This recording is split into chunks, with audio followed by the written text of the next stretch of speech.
ยอดลูกหนังมีความบันเตะที่ได้3คู่ประจำวันศุกร์ที่26เดือน6ปี2026สำหรับลูกค้าท่านใดที่อยากได้ของรางวัลหรือโบนัสกิจกรรมของบานโลกสามารถทักหาแอดมินเพื่อรับสิทธิ์นั้นได้ฟรีเอามาเริ่มกันที่คุยหนึ่งในรายการบานโลกเขาเป็นกลุ่มนัดที่3เตะในเวลา20:00ของคืนนี้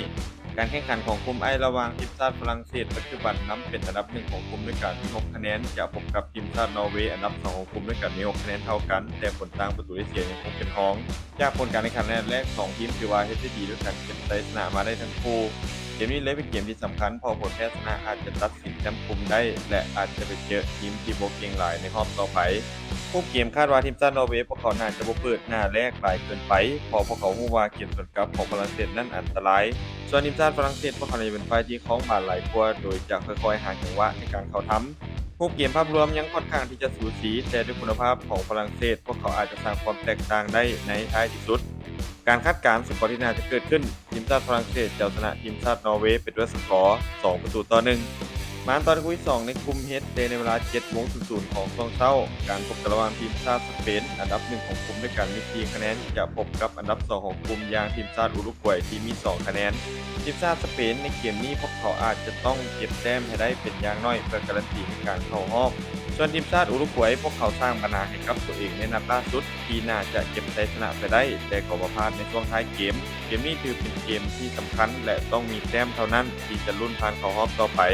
ผู้เกมคาดว่าสเปนพวกเขาน่าจะเป็นฝ่ายที่ครองบาลหลายกว่า 60% ในเกมนี้น่าจะกดดันและพวกเขาใส่ตั้งแต่ต้นเกมขณะที่ทีมชาติอุรุกวัยน่าจะเน้นตั้งรับแล้วแต่ว่าการเล่นเกมโต้กลับเป็นหลัก ภาพรวมด้วยคุณภาพนักเตะระบบการเล่นยังคงเข้าทางทีมชาติสเปนหลายกว่ามีโอกาสที่พวกเขาจะเก็บชัยชนะเหนืออุรุกวัยไปได้ในเกมนี้การคาดการณ์สกอร์ที่น่าจะเกิดขึ้นทีมชาติสเปนจะเอาชนะทีมชาติอุรุกวัยไปด้วยสกอร์2-0มาตอนคุย3ในกลุ่มที่เตะในเวลา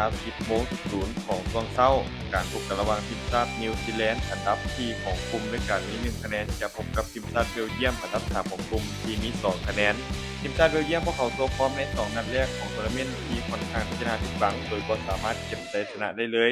โดยเกมนี้พวกเขาถูกบีบให้ต้องเก็บชัยชนะให้ได้เพียงสถานเดียวเพื่อที่จะการันตีในการลุ้นเข้ารอบต่อไปส่วนทีมชาตินิวซีแลนด์พวกเขาก็มีลุ้นที่จะเข้ารอบเช่นเดียวกันถ้าหากสามารถพลิกล็อกเอาชนะเบลเยียมไปได้ภาพรวมในเกมนี้ทีมชาติเบลเยียมพวกเขายังคงดูดีกว่าอย่างชัดเจนถ้าหากพวกเขาสามารถยิงประตูแรกนำได้ไว้เกมจะเปิดและเข้าทางพวกเขาทันที การคาดการณ์สกอร์ที่น่าจะเกิดขึ้นทีมชาติเบลเยียมจะเอาชนะทีมชาตินิวซีแลนด์ไปด้วยสกอร์2-0สุดท้ายนี้ถ้าทุกคนสนใจแนวทางดีๆแบบนี้อย่าลืมกดไลค์กดแชร์ออกไปเพื่อเป็นแนวทางเพิ่มเติมและใครสนใจอยากลงทุนสามารถกดลิงก์ผ่านหน้าช่องได้เลยเด้อ